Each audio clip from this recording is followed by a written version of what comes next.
Bismillahirrahmanirrahim. Assalamualaikum warahmatullahi wabarakatuh. Alhamdulillahi wa kafa. Wassalatu wassalamu ala Rasulillahil Mustafa wa ala alihi wa sahbihi wa man wafa. Wa ba'd. Fa ya ahbaballahi wa ahbaba rasulih sallallahu alaihi wasallam. Usi nafsi wa iyyakum bi taqwallahi faqad fazal muttaqun fala tamutunna illa wa antum muslimun. Faqala ta'ala ya ayyuhalladzina amanu taqullaha haqqa tuqatih wa la tamutunna illa wa antum muslimun. Saudara-saudariku, alhamdulillah, bersyukur pada Allah Subhanahu wa taala kita kembali diberikan kesempatan untuk beraktivitas sesuai dengan ajal yang telah Allah tetapkan kepada kita semua dalam menjalani kehidupan. Semoga seluruh aktivitas yang mengiringi kehidupan kita, baik yang telah, sedang, atau akan kita kerjakan, diridhai, diberkahi, dan dirahmati oleh Allah Subhanahu wa ta'ala. Kita bermohon kepada Allah semoga seluruh hamba-hamba Allah yang berkehidupan sampai detik ini namun belum beriman, dimanapun dia berada, diberikan kekuatan dalam jiwa dan lisan mereka agar mampu bersyahadat sebelum wafat dan kembali kepada Allah Subhanahu wa ta'ala. Semoga para pelaku maksiat, siapapun dari manapun keadaannya, dan boleh jadi kita termasuk di antara mereka, diberikan kekuatan oleh Allah untuk bertaubat, memperbaiki kehidupan menjadi lebih mulia, dan semoga kita wafat dalam keadaan husnul khatimah. Kita akan mencoba melanjutkan pembahasan kita di pertemuan kali ini. Saat ini kita kembali kepada pengajian pokok kita, masih dalam pembahasan pokok yang kedua dalam syariat Islam, yaitu pokok ibadah. Berkenan untuk diingatkan bahwa dalam Islam ada 4 pokok utama yang harus kita maksimalkan, terutama dasar pengetahuannya, sehingga insya Allah bisa lebih baik dalam pengamalan dan penguatan di 4 bagian ini. Yang pertama adalah akidah, pokok dasar keyakinan kita sebagai insan beriman. Yang kedua adalah ibadah, implementasi dari keimanan dan komitmen kita kepada Allah Subhanahu wa ta'ala yang menuhankan dan berkomitmen menyembahnya. Kemudian yang ketiga adalah muamalah, pancaran-pancaran kemuliaan yang dihasilkan dari panduan-panduan ibadah itu. Kemudian yang terakhir adalah akhlak, nilai-nilai kemuliaan yang menyelimuti seluruh perilaku kita dalam menerapkan konteks muamalah berkehidupan. Sekarang kita masih ada pokok yang kedua, dan ini cukup agak panjang pembahasannya, dan kita batasi pada 4 pokok utama yang menyulam nilai-nilai dasar keislaman kita. 4 pokok utama ini menyatu dalam rukun Islam bersama aspek tauhid di syahadatain, yaitu yang pertama salat, kemudian yang kedua zakat, yang ketiga kemudian puasa, dan yang keempat adalah haji mencakup umrah di dalamnya. 4 ini adalah jalan-jalan pokok menuju nilai keislaman sebagai pancaran dari syahadatain kita, asyhadu an la ilaha illallah wa asyhadu anna muhammadar rasulullah. Nanti dari 4 yang pokok ini akan memancar lagi amalan-amalan turunan yang kita sebut dengan sunnah itu.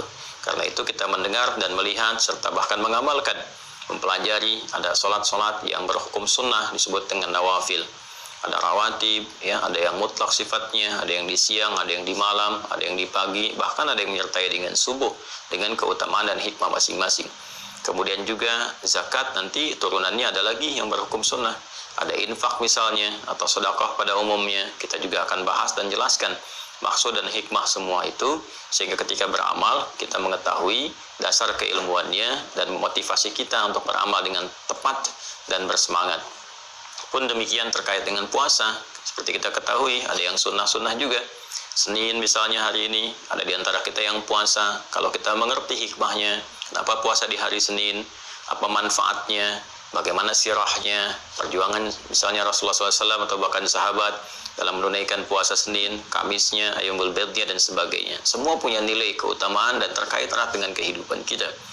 Kemudian juga haji, ya, nanti turunannya ada umrah. Apa sih umrah itu? Kenapa disebut dengan umrah? Ada berapa rukunnya? Apa hikmahnya? Bagaimana menjalaninya? Itu semua butuh dasar keilmuan untuk memberikan kekuatan dan pemahaman yang utuh saat ditunaikan, sehingga dengan paham dan kuat itu, khusyuk itu hadir dengan sendirinya. Terkait dengan bagian pertama di pokok ibadah, kita telah sampai pada pengantar hadis-hadis Rasulullah SAW, termasuk dalam ayat-ayat Al-Quran bahwa untuk menunaikan sholat dengan sempurna itu, kita masuk kepada bab sholat, Allah Subhanahu wa Ta'ala memberikan isyarat menuju kesempurnaan ini dengan derivasi kata aqama dan juga akarnya dari kata qama, memberikan kesan kepada kita bahwa sholat yang ditunaikan, satu, didorong, diarahkan oleh Al-Quran untuk ditunaikan secara sempurna.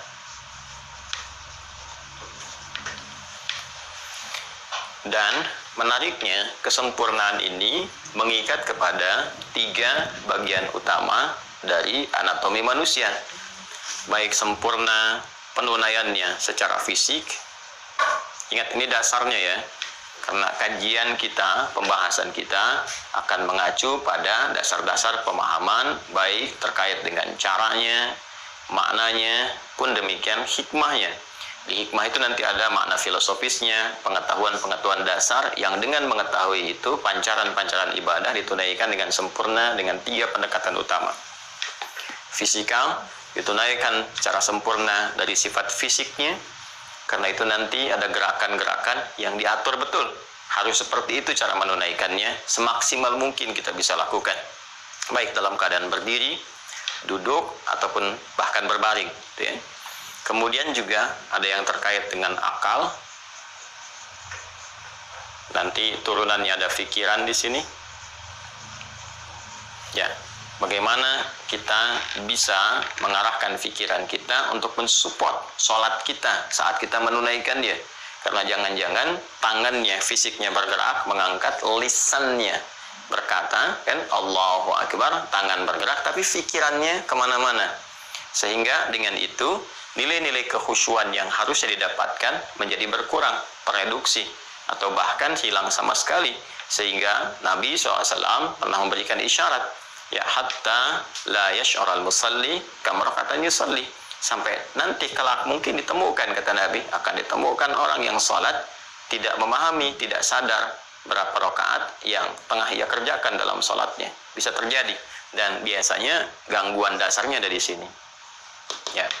Kemudian secara rohani di kalbunya, ya, ini jasmani, fisik, ini akal, gitu kan, terkait dengan pikiran, ini rohani, bagian dalam diri kita, kalbunya, ketenangan hati, ketenangan jiwanya. Dan ini puncaknya, karena fungsi dari sholat ini menghasilkan zikir, seperti yang pernah kami sampaikan, dan dalam sekilas ta'lim juga pernah kami uraikan. Itu bukan sekilas informasi ya, tapi itu sekilas pemahaman. Jadi hal-hal yang diduga kuat untuk dipahamkan, kan, untuk ditangkap kembali, biasanya saya akan meminta kepada teman-teman di admin itu untuk merangkum dengan singkat disampaikan untuk mengingatkan poin-poin penting yang harus kita hadirkan. Nah ini, ala bidzikrillahi tatma'innul qulub, yakinlah, kan, sampaikan, kuatkan bahwa dengan zikir itu kepada Allah, hati akan berdampak menghadirkan ketenangan. Sedangkan sholat itu disebut dengan zikir, wa aqimis sholata lidzikri. Karena itu orang-orang yang sholat secara rohani harusnya sehat. Ya, jadi sholat itu melatih kesehatan rohani, melatih ketajaman akal, dan juga kesehatan fisik. Tiga-tiganya tercakup di sini. Sepanjang sholatnya ditunaikan secara sempurna. Karena itu orang-orang yang dilatih dengan sholat, diwajibkan sholat sejak awal periode Islam, di awal keislaman, dicontohkanlah Rasulullah ketika sempurna, Masya Allah, perhatikanlah bagaimana secara fisik mereka sehat-sehat dan kuat-kuat. Jadi mengaji sirah itu saya menyarankan untuk menekankan itu semua, sehingga kita bisa mengetahui bagaimana profil para sahabat itu, kekuatan mereka. Jadi kayak kita baca ya, saya misalnya ambil yang paling tinggi tingkatannya saat dalam medan perjuangan misalnya ya, ketika ada tuntutan-tuntutan militer yang menghadirkan mereka untuk berpartisipasi, itu kayaknya biasa gitu. Ada yang mohon maaf sekali, misalnya dalam satu pertarungan ada yang kena tebas tangannya, itu ada yang sambil megang tangannya dulu atau melepaskan tangannya supaya bisa lincah kembali, kemudian mengikuti peperangan itu yang dimaksudkan dan sebagainya. Itu suasana itu kayak digambarkan seperti biasa gitu, dan itu tidak mudah mendapatkan kekuatan-kekuatan demikian. Atau kisah heroiknya Khalid bin Walid yang meminum racun paling kuat di Persia, ketika ditunjukkan oleh Ratu Persia bahwa itu yang paling kuat, ya beliau hanya tersenyum saja, ya kemudian berdoa kepada Allah Subhanahu wa taala, Bismillahilladzi la yadhurru ma'asmihi syai'un fil ardi wala fis sama' wa huwas samiul basir. Kemudian diminum, nggak terjadi apa-apa tuh, sampai semua takluk gitu. Nah itu kan sesuatu yang tidak akan muncul kalau rohaninya nggak kuat. Ya, nah ini ada hal-hal yang sangat luar biasa di balik sholat ini, sehingga sangat ditekankan oleh syariat. Manfaatnya tinggi sekali ya. Karena itu tidak main-main terkait dengan sholat ini. Kita berusaha menunaikan secara sempurna dengan pendekatan-pendekatan ini. Karena itulah kemudian di dalam Al-Quran, proses penunaian ibadah sholat ini itu diiringi dengan pengingat tentang kesempurnaannya. Ya, kemarin saya telah uraikan, baik dengan menggunakan derivasi kata aqama sebagai isyarat kesempurnaannya, aqama yuqimu dengan iqamatan, dan itu turunannya semua disebutkan dengan aqama, misalnya kan, aqama ini isyarat dasarnya. Kemudian yuqimu, keberlangsungannya, baik dalam bentuknya tunggal yuqimu atau jama yuqimuna. Kemudian iqamah bahkan jadi isyarat dasar yang dilakukan sebelum sholat ditunaikan. Ayo iqamat dulu, itu ada kaitan dengan ini seperti yang telah saya jelaskan. Atau derivasi dasar kata awalnya, ya, qama. Kalau ini aqama yuqimu iqamah, dan kalau sudah melekat ya kekuatan untuk menunaikan dengan sempurna itu, masih ingat, berubah menjadi kata benda, ya kan? Dalam bahasa Arab nanti jadi isim fa'il, sesuatu yang melekat. Jadi mukim, mukimuna, ya kan? Kalau misalnya mau diidofatkan mukimuna as-shalah, na-nya dibuang, nunnya dibuang jadi muqimus shalah, ya. Rabbi ja'alli muqimas salati wa min dzurriyyati. Ya Allah, mohon jadikan aku orang yang konsisten menunaikan salat dengan sempurna. Itu doa Nabi Ibrahim kan, masih ingat? Karena itu saya selalu katakan bahwa semua nabi pun, rasul pun salat, karena salat itu ibadah pokok yang memberikan support kepada 3 fungsi bagian dari tubuh kita ini. Dan Rabbi ja'alli muqimas salati, muqim itu menunjuk kepada orangnya. Saya teruskan saja begini ya. Ini yuqimu wa aqamas salata wa ataz zakata, ya. Itu ditemukan misalnya di surah Al-Baqarah, itu surah yang kedua, ketika kita masuk kepada ayat yang ke-177, 178, ya kan? Kita akan temukan ketika Allah berfirman laisal birra an tuwallu wujuhakum qibala al-masyriqi wal maghrib, dan seterusnya sampai menemukan kalimat wa aqamas salata wa ataz zakata, ya, wal mufuna bi ahdihim idza ahadu.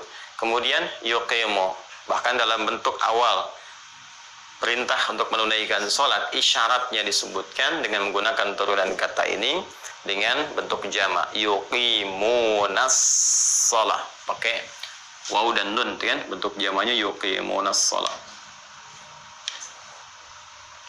Atau bentuk perintahnya aqim, ini juga banyak dalam bentuk tunggal ataupun jama.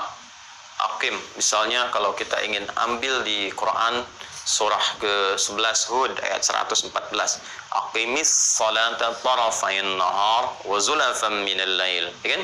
Atau kita ingin misalnya Quran surah 17 Al-Isra ayat 178, aqimis salata liduluki syamsi ila ghasaqil lail. Quran surah ke-29 ayat ke-45, utlu ma uhya ilaika minal kitab wa aqimis salat.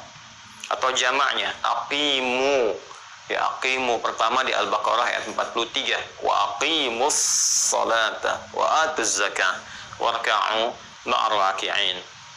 Kemudian kalau sudah melekat ini jadi muqim, ya, muqim atau jamaknya muqimun, wal muqimunas shalah, kan?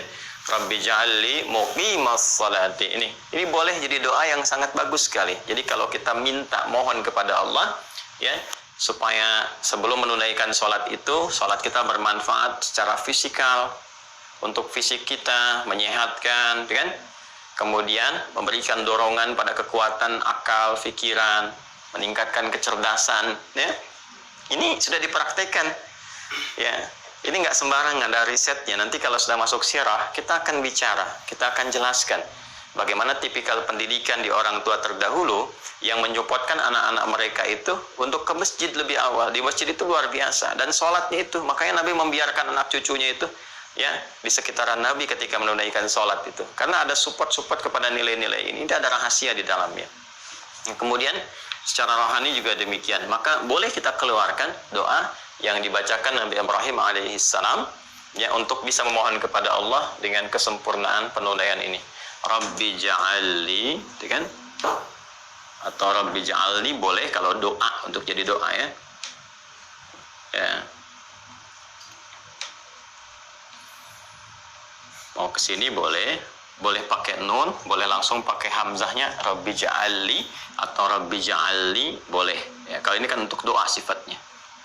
Ya, muqimas salati.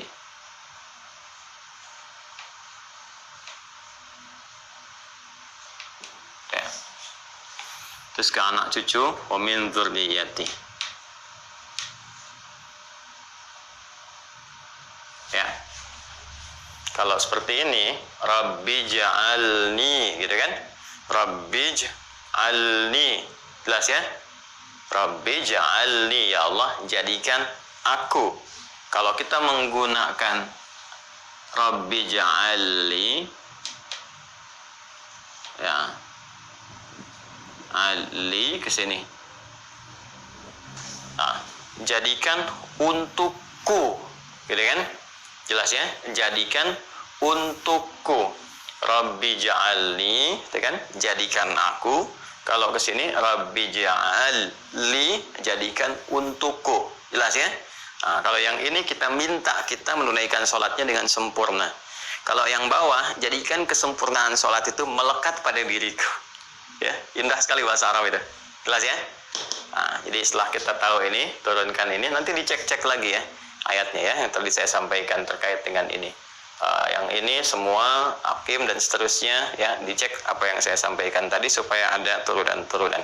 Ya, ini sudah tadi saya contohkan yang ini ya, di Quran surah ke-11 ayat 114, Quran surah ke-17 kan ayat 78, kemudian juga 29 ayat 45 ya, Al-Isra ayat 78, Al-Ankabut ayat 45 dan turunannya. Untuk minta doanya, jadikan ini seperti Nabi Ibrahim memohonkannya.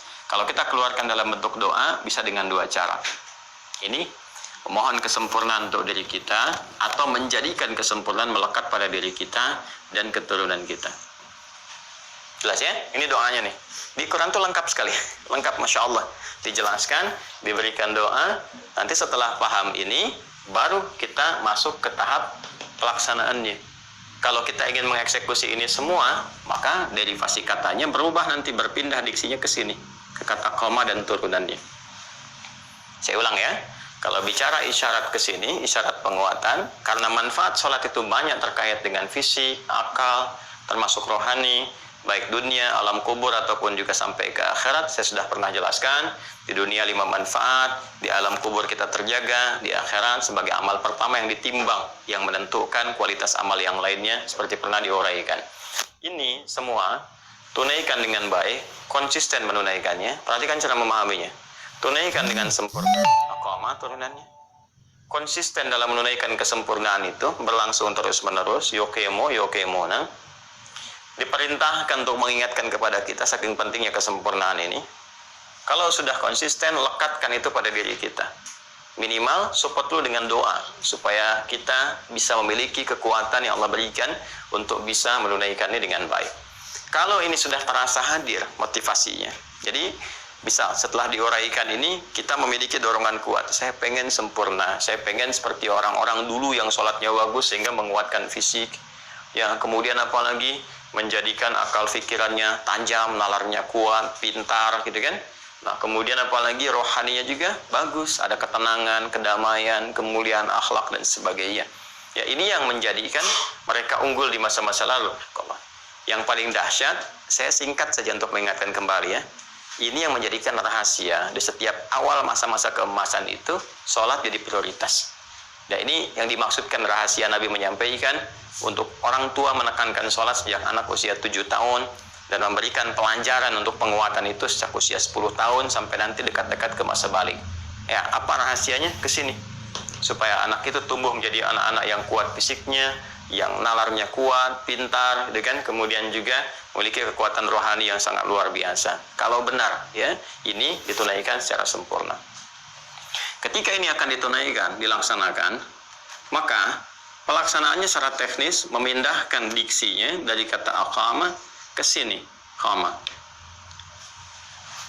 Dan menariknya memberikan isyarat kepada kita keterkaitan dengan ini semua. Kalau Anda ingin menunaikannya dengan sempurna dan siap akan melaksanakannya, mengeksekusinya, maka lakukan langkahnya sebagai berikut. Indah sekali di Quran tuh. Stepnya itu jelas gitu, kelihatan.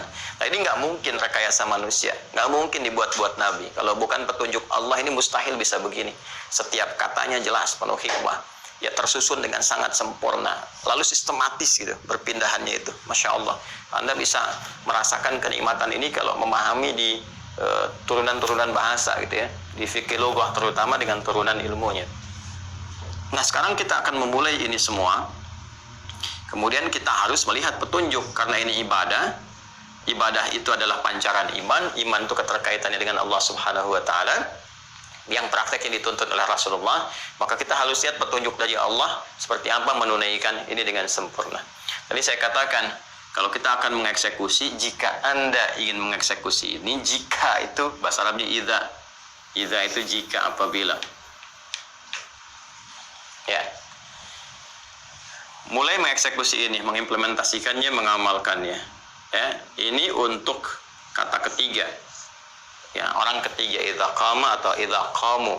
Ya, ada dalam di Al-Qur'an bentuknya misalnya bentuk jamak dari kata qama, menggunakan bentuk jamak berarti qamu. Misal orang munafik ketika disifati ingin menunaikan sholat itu pun bermalas-malasan, kan? Malas-malasan hanya untuk kepentingan dunianya aja. Kalau nggak ada kepentingan dunia, ya nggak akan sholat. Itu karena ada kepentingan dunia terpaksa sholat. Ya, misalnya untuk mencitrakan sesuatu, ada keinginan sesuatu, ya ingin diketahui masyarakat, maka mulai mengenakan perangkat-perangkat seperti orang akan hendak sholat, pakai peci, pakai macam-macam, pakai mukena, hanya untuk mencitrakan saja dan sebagainya. Itu ada sifatnya di Quran surah keempat An-Nisa ayat 142. Innal munafiqina yukhadi'una Allah wa huwa khadi'uhum wa idza qamu, idza itu pakai idza, wa idza qamu ila sholati qamu kusala. Dan mereka pun bila kelihatannya seperti hendak menyempurnakan sholat, ya saking hendak sempurnanya pakaiannya disesuaikan gitu kan. Nah padahal itu cuma malas-malasan aja karena ada tuntutan-tuntutan duniawi yang sesungguhnya mereka ingin kejar. Penyakit nifak itu yang menjadikan orang munafik kan dorongannya duniawi sifatnya, memenuhi nafsu atau memenuhi bisikan-bisikan setan.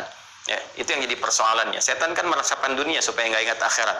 Kan lawan akhirat itu kan dunia. Walal akhiratu khairul laka minal ula, gitu kan. Nah itu lawannya. Jadi diresapkan ke situ kepentingan dunia. Ingat ya, kalau Al-Quran tidak langsung memberikan nama, tempat kejadian kapan dan seterusnya, maka rumus tafsirnya adalah kejadian dimaksud akan nampak di setiap masa dengan cara pengemasan yang berbeda-beda. Tokohnya pun bisa berbeda, tapi intinya sama.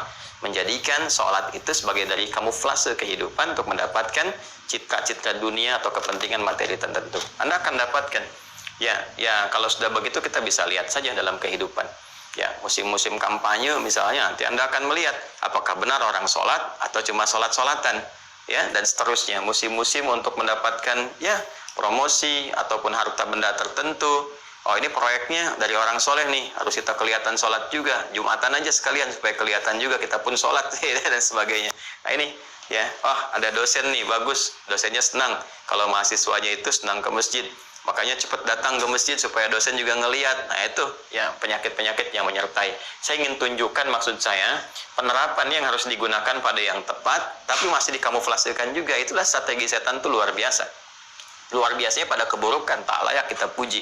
Ya seharusnya kita hindari dengan kuat. Wa idza qamu, ini turunannya dalam bentuk yang negatif dan sifatnya jamak. Secara singkat, kalau ini ingin dieksekusi maka gunakan kata idza. Kemudian kalau kita ingin beralih pada kata ganti yang kedua, ya, Anda, kemudian kalian, ya, Anda, kalian. Maka kita gunakan di sini seperti pernah saya sampaikan, tambahkan ta. Ya, ingat ya, disingkat dari anta, ya kan, anta. Jadi an-nya dibuang, tinggalkan ta-nya di sini. Kalau kita ingin jadikan bentuk jamak kalian, ini Anda, kamu, gitu kan. Saya lebih senang menggunakan mungkin Anda, ya, lebih agak sopan, lebih netral. Tak untuk laki-laki, Ya. I untuk perempuan. Jelas ya? Saya berikan rumus cepat, pokoknya kalau ada a umumnya untuk laki-laki. Kalau i umumnya untuk perempuan. Ya, jadi perubahan apapun sekalipun taknya berubah menjadi k misalnya, tetap k ataupun i jadi ki. Jelas ya? Kalau kita akan jamakan bentuk jamak, rubah ini taknya ke dalam bentuk tum. Tum seperti ini. Ini paling gampang ya. Ini ta, harakat fathah untuk laki-laki ta, ini ti, kata ganti kedua anda, kan? Kalau kita ingin jamakkan jadi kalian, ya, ganti jadi tum. Kalau sudah tum, ini netral sifatnya, bisa mencakup laki-laki dan perempuan. Kalau belum digenderkan, ingat ya, kalau belum dikhususkan pada golongan laki-laki atau perempuan, kalau sudah pakai tum, ini kan asal. Ya, bentuk mudzakkar itu sifatnya asal, maka mencakup laki-laki dan perempuan. Kecuali kalau ada spesifik misalnya menyentuh persoalan gender, ya terkait misalnya dengan pembagian waris, kan spesifik, laki-laki dapat sekian, perempuan sekian misalnya, ya maka nanti biasanya akan dipecah seperti ini. Ada tum dan tunna. Yang asalnya dipertahankan, ini antum dari kata antum, asal mudzakkar, karena asal dipertahankan mudzakkar, ya laki-laki bagian dari mudzakkar ke sini, maka biasanya ini ya kalau ada sudah spesifik menunjuk pada gender, tumnya diarahkan untuk menunjuk ke laki-laki, tunna ke perempuan. Ya. Tapi kalau dia berdiri sendiri seperti ini dan tidak disebutkan tunnanya, maka ini mencakup umum, bisa laki-laki sekaligus juga perempuan. Ingat ya, ini dasarnya dulu. Jadi sekarang kita ingin eksekusi, bagaimana menunaikannya dengan sempurna, kita harus temukan kata idza dalam Al-Quran. Ya kan? Kemudian turunan kata ini, di koma kalau bertemu dengan ini, pernah saya sampaikan kepada Anda, ya tinggal kita tambahkan saja, ini koma, ya. Tambahkan, kita ke sini saja ke jamak supaya mencakup semuanya kan bukan 1-2 orang yang pengen sempurna sholatnya, semua pengen sempurna, ya. Tambahkan tum begini. Kalau ini ditambahkan, maka kaidah dasarnya kan begini, kaidah dasarnya kalau 3 huruf, ya kan, 3 huruf pertengahan harus mati seperti ini, ya kan. Nah, ini udah mati sendiri gitu. Udah mati, mau ditambah sukun lagi maka nggak efektif. Karena itu kalau ada huruf mati, jadi mati lagi posisinya, di bahasa Arab itu hilangkan sekalian. Ya, ini kan asalnya wawu kalau di ilmu ilat itu, dihilangkan sekalian. Ya. Nah, ini asalnya wawu, nanti ada proses ilat jadi alif. Ya, ini panjang kalau belajar shoraf, agak panjang pembahasannya. Jadi secara singkat saja Anda ikuti ya. Ya.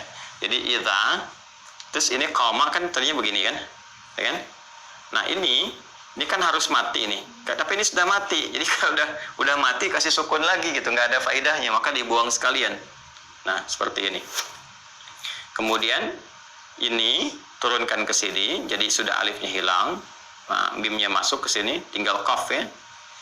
Nah, karena ini ini untuk menyesuaikan dengan alif, tapi ini asalnya wawu dari kata qawama asalnya, ini menjadi koma, ya.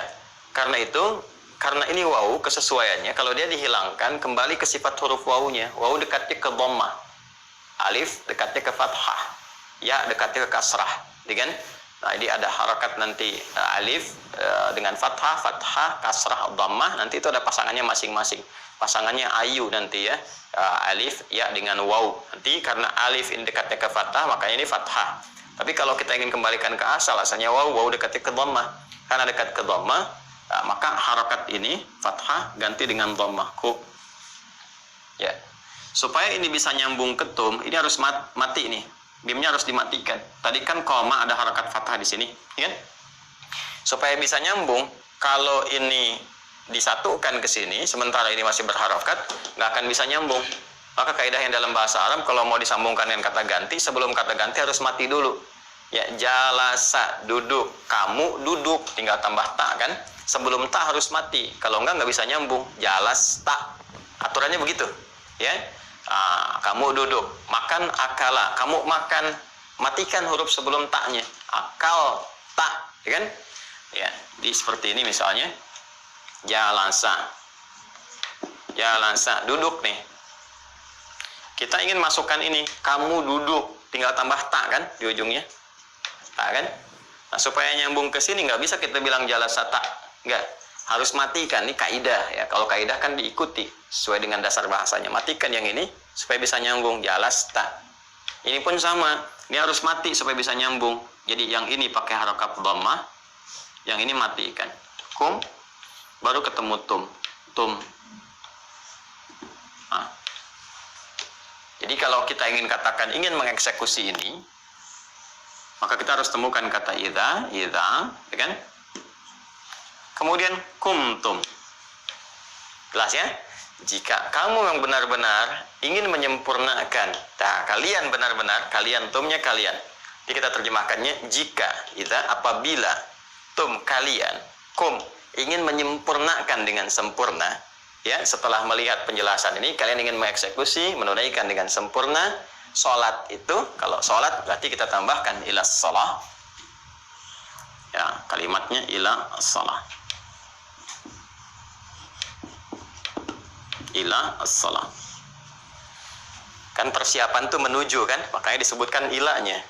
Ya, perhatikan ketika menyebutkan turunan ini langsung ke sholah nggak pakai ila. Wa yuqimunas sholah wa aqimus sholah, aqimis sholah. Ini turunan kata ini nggak pakai ila. Tapi kalau kita ingin eksekusi kan kita menuju persiapan kesempurnaan itu. Makanya disampaikan huruf ila, harful ghayah ya. Ini menunjukkan pada tujuan kita, ghayah tujuan kita. Ya, kalau serius nih benar-benar ingin sempurna ditunaikannya, jika kalian ingin menyempurnakan ya sholat itu menuju kepada fase sholatnya, maka kerjakan dulu ini stepnya. Nah, sekarang kita harus temukan kata ini di Al-Quran. Ya. Jelas ya? Nah, secara singkatnya sih saya ingin terangkan, kalau ingin pelaksanaan ini dilakukan, temukan kata idza qumtum ila shalah. Itu sederhananya. Ya, cuman kan apa yang telah kita pelajari di awal memberikan kesan dasar bahwa mahal pelajaran ini. Ya, shorof itu saya mungkin kurang lebih ada berapa tahun ya? 3 tambah 5, 7 tambah 6, 13 tahun tuh. 13 tahun. Ya, jadi dapat ini 13 tahun, sayang kan kalau nggak dibagi. Ada pahala untuk guru-gurunya. Ya, jadi pembelajaran ini ya, secara singkat kita harus cari kata idza qumtum ila shalah. Jadi persiapan menuju kesempurnaan sholat. Apa yang harus dilakukan? Langsung saja. Ya. Dilihat, saya ingin menunjukkan keindahan bahasa Al-Quran, mengorelasikan setiap pembahasan, nggak ada celahnya sama sekali. Sholat, ini kan bagian dari ibadah. Pokok yang pertama. Ibadah bisa tertunaikan sebagai implementasi dari iman, ya kan? Ini yang menjadikan Islam itu bisa tampak, ya, bangunannya. Muslim harus tunduk patuh pada ketentuannya. Seorang disebut Muslim, masuk Islam, kalau beriman, bersyahadat dulu, syahadatain, lalu dibuktikan komitmen imannya lewat ibadah. Di sini ada sholat. Ya. Jadi ketika sholat menjadi bagian pancaran pertama dari ibadah, ini menunjukkan pancaran dari keimanannya. Karena itu menariknya nanti dalam Al-Quran, jenis-jenis sholat itu ketika akan ditunaikan, itu selalu disebutkan dulu panggilan imannya untuk memberikan kesan bahwa ini nggak lepas dari iman. Hanya orang beriman yang sholat, kan? Yang mau sholat dengan sempurna. Nah, jadi kalau kita nanti baca seperti yang pernah saya sampaikan, bahkan langsung kadang sholat disebut dengan iman. Wa ma kana Allahu liyudhi'a imanakum, dan turunan-turunannya. Karena itu menariknya, ketika sholat akan ditunaikan, bahkan persiapan menuju kesempurnaan sholat, itu seringkali pengingat imannya disebutkan untuk memberikan penekanan pada dua hal utama. Yang pertama adalah, ya, sholat ini adalah pembuktian kebenaran imanmu kepada Allah. Iman nggak? Betul nggak Muslim yang mukmin? Betul nggak ada iman? Coba tunjukkan lewat sholat.